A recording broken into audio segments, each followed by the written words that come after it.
Let me give it to you straight.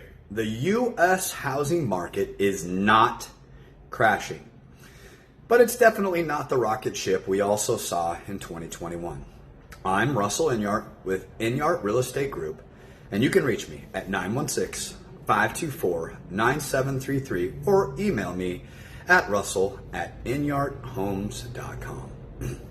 As a real estate professional and a former economics professor, I spend a lot of time studying the real data, not the headlines, and here's what's actually happening in the 2026 real estate market. First, the market is stabilizing. National home prices only grew about 1 to 1.4% recently, and most major forecasters expect roughly 1% growth in 2026, which basically means we're flat in real terms.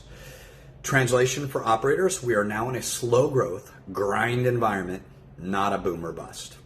Second, and this is the big one, interest rates are still running the show. Mortgage rates dipped near that key 6% psychological level, but most forecasts still expect rates to hover around 6% through 2026 and into 2027. What does that mean on the ground? Lower transaction velocity. Sorry, my real estate friends. Longer days on market. Sorry, sellers. More seller incentives. And rates are the number one constraint in the housing economics right now. Third, and this is underreported, supply is quietly improving in many markets. While we're still undersupplied, it's improving. In some national data, sellers now outnumber buyers by over 600,000 homes. Builders also delivered about 500,000 rental units in 2025, which is pushing vacancies higher. And here's the surprise. Some economists believe the true housing shortage may only be a little over 1 million homes, which is much smaller than many people thought. This is why regional divergence is accelerating.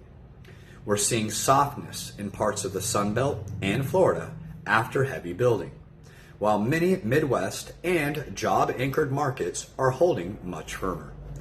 The sophisticated operators right now are not betting on the whole U.S. They're picking their markets very carefully. And despite the cool down, affordability is still historically tight. Price to income ratios remain near highs, which means today's market is constrained by financing economics more than by lack of demand.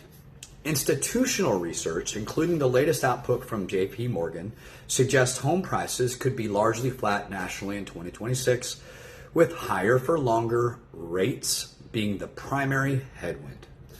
So here's my professional read. The 2026 housing market is cooling but stable, transitioning to balance, highly local, and increasingly finance-driven. It's not 2008, but it's not 2021 either anymore. Call me, Russell Enyart, with Enyart Real Estate Group at 916-524-9733 with any real estate questions and for all of your real estate needs. Thanks, and have a great day.